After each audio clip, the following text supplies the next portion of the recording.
start with 15. Thank you for joining for this early session. So in 15, we see that Eliphaz's second speech, it's not gentle. He moves from a quiet counsel to just open rebuke. So before, his voice was a lot softer, but now he's opening up big time. He's frustrated with Job's words and convinced that Job's suffering is the result of pride and sin. But as we'll see, Eliphaz confuses eloquence with arrogance and suffering with guilt. There's something for us to learn from this mistake. So let's read from 15. Okay. So, then Eliphaz the Temanite replied, "Would a wise man answer with empty notions, or fill his belly with the hot east wind? Would he argue with useless words, with speeches that have no value? But you even undermine piety and hinder devotion to God. You sin prompts your mouth, and you adopt the tongue of the crafty. Your own mouth condemns you, not mine. Your own lips testify against you. Are you the first man ever born? Were you brought forth before the hills? Do you listen in on God's counsel? Do you limit wisdom to yourself? What do you know that we do not know? What insights do you have that we do not have? The gray-haired and the aged are on our side, men even older than your father. Are God's consolations not enough for you? Words spoken gently to you? Why has your heart carried you away? And why do your eyes flash, so that you vent your rage against God and pour out such words from your mouth? What is man that he would be pure, or one born of woman that he could be righteous? If God placed no trust in his holy ones, if even the heavens are not pure in his eyes, how much less man who is vile and corrupt, who drinks up evil like water? Listen to me, and I will explain to you. Let me tell you what I have seen, what wise men have declared, hiding nothing received from their fathers, to whom alone the land was given when no alien passed among them. All his days the wicked man suffers torment, and the ruthless through all the years stored up for him. Terrifying sounds fill his ears. When all seems well, marauders attack him. He despairs of escaping the darkness. He is marked for the sword. He wanders about, food for vultures. He knows the day of darkness is at hand. Distress and anguish fill him with terror. They overwhelm him like a king poised to attack. Because he shakes his fist at God and vaunts himself against the Almighty, defiantly charging against him with a thick, strong shield. Though his face is covered with fat and his waist bulges with flesh, he will inhabit ruined towns and houses where no one lives, houses that crumbling to rubble. He will no longer be rich, and his wealth will not endure, nor will his possessions spread over the land. He will not escape the darkness. A flame will wither his shoots, and the breath of God's mouth will carry him away. Let him not deceive himself by trusting that what is worthless. For he will get nothing in return before his time. He will be paid in full, and his branches will not flourish. He will be like a vine stripped of its unripe grapes, like an olive tree shredding its blossoms. For the company of the godless will be barren, and fire will consume the tents of those who love bribes. They conceive trouble and give birth to evil. Their wombs fashions deceit. Yeah, there's some strong imagery there. It's a strong rebuke as well. So Eliphaz begins with condemnation. Again, he's coming in with no understanding at all of Job's situation. So, um, so we got from 1 through 6, we get, in verse 2, we get, would a wise person answer with empty notions or fill their belly with the hot east wind? So Eliphaz says with sarcasm and here accusing Job of speaking nonsense. He essentially says, "You're full of hot air," and claims Job is undermining true religion with his complaints.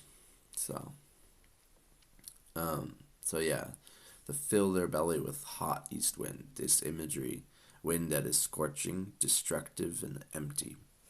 So Eliphaz paints Job's words as dangerous and damaging. Sometimes people mistake honest lament for rebellion. But Job isn't cursing God here. He's crying out to him. He's talking to him directly. I mean, yeah, so, yeah. Now in 7 through 10 we see, do you think you know more than us? Now he's also, I think the things that Job said to them maybe prided their ego, or wounded their ego in some way. So now they're reply that now he's not, yeah. Hence this really open rebuke that he's doing. So in verse 7 we see, "Are you the first man ever born?" Obviously not, but Eliphaz appeals to tradition and age. He's basically saying, "You're not wiser than the ancients, so stop talking like you are." Now, this is a classic appeal to authority. It's a false fallacy. It's a fallacy that's false, where we appeal to authority. We've heard this all before. So, but spiritual maturity isn't just about age; it's about humility, and discernment. So, and right now Eliphaz is lacking both of those. So, we see in verses 11 through 16, Eliphaz misuses his theology. He starts in 14 through 15, kind of like, what are mortals, that they could be pure, and then later, if God places no trust in his holy ones. He starts stating some theological truths, okay? That all humans are sinners, that's true. Even angels aren't perfect, trusted by God. Like, angels aren't perfectly trusted by God. And these are true in general, but Eliphaz wrongly applies them to Job's specific situation, and that's the issue here. So, a powerful image. Second thing here in today's study, even the heavens are not pure in his eyes, in verse 15. So the very skies, majestic and vast, aren't even spotless to God. No. God's holiness is absolute. So, well, we're reflecting here that that's a powerful truth. That's what we're reflecting on here. But Eliphaz uses it like a hammer, not a comfort. Truth without grace becomes cruelty. So, yeah.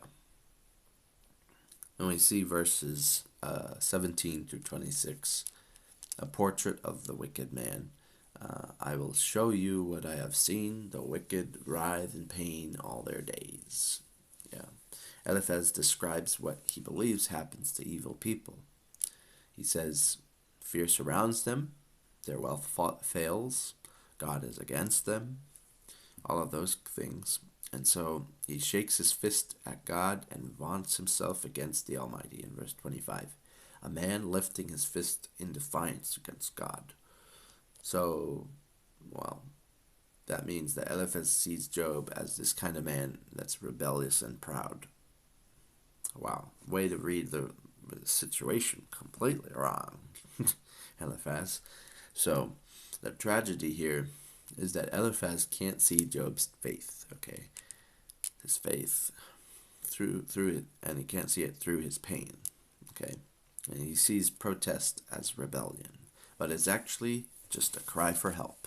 So, yeah, he's greatly misunderstood the situation, gravely. So, verses 27 to 35, we see the fate of the godless. Now the company of the godless will be barren, and fire will consume the tents of those who love bribes. Verse 34. Eliphaz finishes with a dramatic warning. The wicked will be destroyed.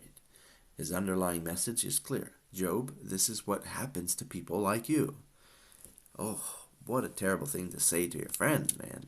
Like, I know the whitewashed lies is quite a harsh rebuke to his friends too, but yeah, Job is still in that point of suffering. So, but here we have Eliphaz, and we don't know Eliphaz's context to how he's living, but you know this rebuke at the end is so harsh to say that. Yeah. Eliphaz sees Job suffering and jumps to the wrong conclusion. He's not describing some generic wicked man. He's subtly describing Job himself, and that's the problem here. And that, yeah, so now let's kind of move to the application of this chapter. We have three that I want to highlight. And so the first one is discern before you speak. Like we have been saying a lot of times, we want to be listening to our friends who are sharing their pain with us. So discern before you speak. And if someone who you don't know so well is sharing, same thing, discern before you speak. Eliphaz has zeal but no discernment here. So let's try not to be like Eliphaz in a situation like this. Let's be kind to people who speak truth in love, okay? Not just truth as we have seen it.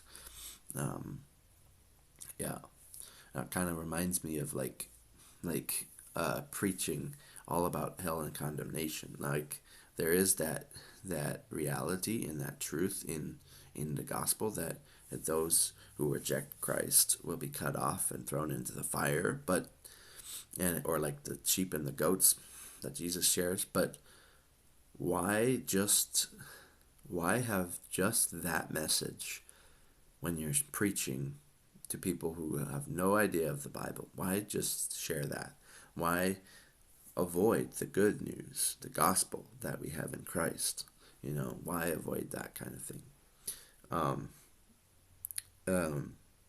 Why avoid things that we do in Christ in discipleship? Why avoid talking about that? Those are things.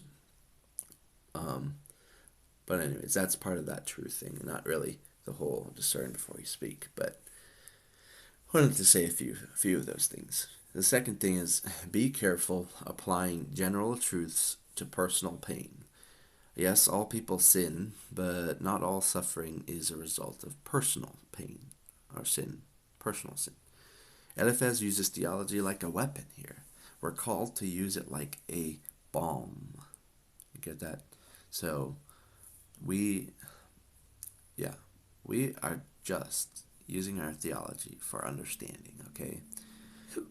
When we use it for other purposes and cases, we end up hurting people. So, and if we lord over others, our theology, it's destructive. So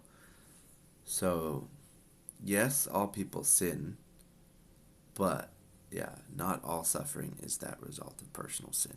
Remember that. So Eliphaz, continues to bring pain with his words. So let's not be like him. So the third thing is don't mistake lament for rebellion. So when you see someone crying out and you think that's someone cursing God, wait, listen, are they really cursing God, or just lamenting the circumstances around them and in an angry frustrating manner? We can't be too quick to interject or to condemn or to judge someone on this. Job wasn't shaking his fist at God, and that's something important here. He was reaching out in desperation. Real faith looks messy. It cries, it questions, but it still clings on to God. So faith clings on to God all the time, even in our most weakest points in our lives. So to encourage us with this chapter, Eliphaz thought he was defending God, but in his rush to speak, he misrepresented him. So let's be slow to speak, quick to listen, and always rooted in grace. Slow to speak, quick to listen, and slow to anger, but to be rooted in Christ, in grace. When someone is suffering, our job is not to explain, but it's to stay, to love, and just to listen. So